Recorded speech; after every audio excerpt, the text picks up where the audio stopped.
నూతన పార్లమెంట్ భవనానికి రాజ్యాంగ నిర్మాత డాక్టర్ బిఆర్ అంబేద్కర్ భవనంగా నామకరణం చేయాలని, ఆ భవనంలో అంబేద్కర్ విగ్రహాన్ని ప్రతిష్ఠించాలని భీమ్ ఆర్మీ చంద్రశేఖర్ ఆజాద్ చేస్తున్న డిమాండ్కి తెలంగాణ ప్రజల మద్దతు ఉంటుందని బీఆర్ఎస్ ఎమ్మెల్సీ కల్వకుంట్ల కవిత స్పష్టం చేశారు. 2 రోజుల పర్యటన నిమిత్తం హైదరాబాద్ విచ్చేసిన భీమ్ ఆర్మీ చంద్రశేఖర్ ఆజాద్ कल्वकुंट्ला कविता मर्यादपूर्वक कलुसुकुन्नारू। उनकी आवाज़ बुलंद करने के लिए हम सबको मिलके काम करना चाहिए, तो आपकी आवाज़ बुलंद करने के लिए हम आपके साथ खड़े हैं। आप आए, बहुत अच्छा लगा और आपने मूर्ति भी देखी। जो कमिटमेंट केसीआर साहब की है दलित वर्गों के पक्ष में, बीसी वर्गों के पक्ष में, माइनॉरिटी के पक्ष में, हम सबके साथ खड़े हैं। और आप आगे चल के भी देखेंगे, जब उनसे मिलेंगे तो और आपको और अच्छा लगेगा, क्योंकि वो संघर्ष के बैकग्राउंड से आते, आप ही के जैसे है, संघर्ष करके बाहर आए, संघर्ष करके राज को बनाए यहाँ पे।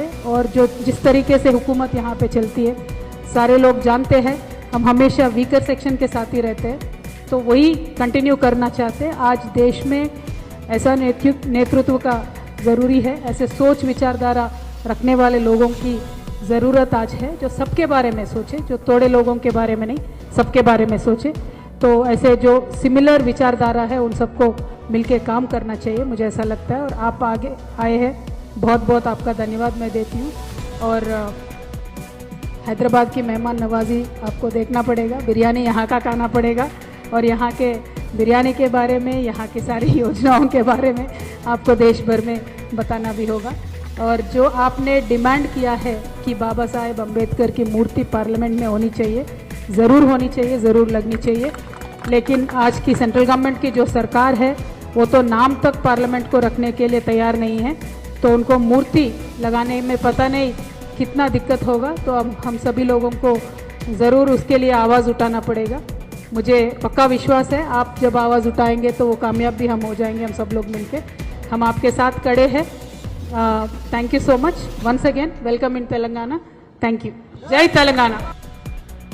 अच्छी बात यह है तेलंगाना में कि सिर्फ यहाँ बाबा साहब अम्बेडकर की स्टैचू नहीं लगाई गई, उनके विचारों पे भी कि ये वंचित वर्गों को अपलिफ्ट करने के लिए भी बहुत बड़ा काम हो रहा है।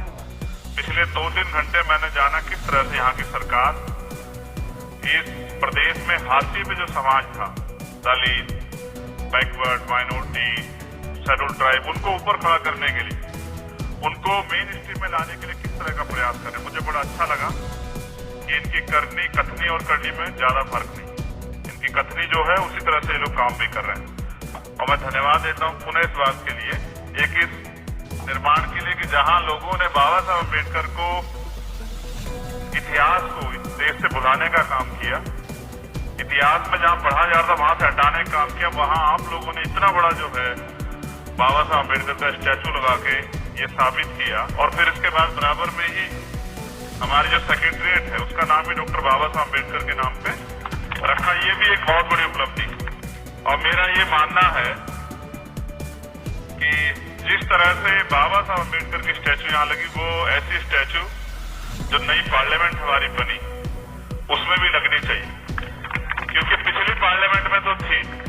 आज जो सेंटर बैठे हैं उनको बाबा साहब से बड़ा परहेज है, बाबा साहब से बड़ी तकलीफ। लेकिन जब उनको बाबा साहब तकलीफ है तो कुछ ऐसे भी साथी हैं जो बाबा साहब की विचारधारा को आगे बढ़ा रहे हैं। मुझे खुशी हुई तेलंगाना आके, और मुझे खुशी हुई उनके सहयोग के लिए, उनके सहयोग से। और मेरा आगे भी ऐसा विश्वास, एक समस्या छोटी सी है उनके सामने रखो, मुझे उम्मीद है कि दीदी उसको भी जो है चल रही जो है उसमें भी हमें सफलता हासिल होगी। और बाकी उनके लिए मंगल कामनाएं कि ऐसी जो है कुदरत उनको आगे बढ़ाती रहे, वो आगे बढ़े और समय समय पे प्रदेश और देश में अपनी लड़ाई को मजबूत करके देश का नेतृत्व करें।